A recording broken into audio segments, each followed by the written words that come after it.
J'espère que vous allez bien. Nouvelle vidéo random review sur cette œuvre, Le Peuple Invisible, aux éditions Cornelius, de Shohei Kunizaki.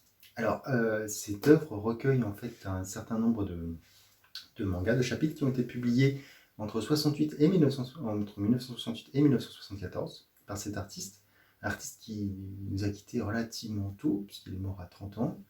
Il était de santé fragile. Et du fait de sa santé fragile, en fait, il s'est lancé dans les mangas dans les années 70. Il les a lus, et après, il a été assistant, et après, il a dessiné. Donc, ces recueils, tout ceci a été publié dans Garo, a priori. Voilà, alors, pourquoi je vous en parle? Alors, déjà, je vais vous montrer quelques pages. Parce que, alors, en fait, c'est très très curieux. Il y a beaucoup de petites histoires, avec un style graphique très sympathique.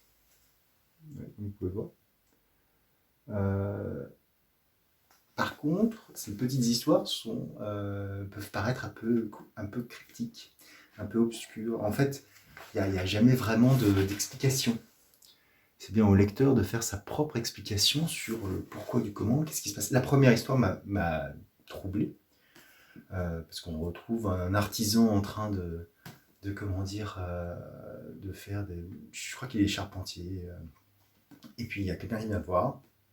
Et c'était un samouraï. Apparemment, comment dire, l'artisan a tué son frère il y a longtemps, et donc c'est la revanche de ce samouraï qui vient pour se venger. Et ce samouraï, pendant toute l'histoire, ne dit mot, il ne dit rien. On a l'impression qu'il n'a pas de sentiment. C'est très très troublant, et du coup, par rapport au charpentier qui a une famille, comment dire, a pu montrer quelques pages de ce samouraï pour que vous compreniez un peu ce que je veux dire. Vous voyez? Regardez. Aucune expression. Il a les yeux même différents des autres personnages. Les autres personnages ont des yeux un peu particuliers. Lui, il a vraiment l'impression qu'il... C'est presque un fantôme. Donc voilà, donc cette petite histoire commence avec une scène d'action très dynamique. Alors ça me fait penser un petit peu à du Tezuka, parce que sûrement à l'époque, tous les mangaka devaient être influencés par cet auteur. Mais voilà, donc c'était... Alors il y a une seule histoire, ça se passe dans un Japon plutôt médiéval, hein, avec les samouraïs médiévaux. Alors je me trompe, je ne suis pas très très fort en histoire du Japon. Il n'y a qu'une seule histoire qui se passe à l'ère moderne, avec une histoire de bain public. Quelque chose qui paraît d'ailleurs un peu désuet, qui fait partie des clichés du Japon, mais qui n'existe plus depuis des années, il me semble. Voilà, ces fameux bains où toute la population, hommes et femmes, venait pour passer un moment particulier. Et donc, dans ces bains publics, il y avait un mélange de personnes, de populations. Voilà. Et donc, dans cette histoire, on trouve bien, alors comme ça date des années 70, ça fait peut-être un petit peu cliché entre l'espèce de yakuza, ou le yakuza, alors c'est pas une espèce, l'entrepreneur, l'artisan, celui qui cherche des petits emplois, etc. Donc vraiment très très typé des années 70, mais c'était assez, assez étonnant comme lecture. Et la dernière histoire se passe en plusieurs chapitres.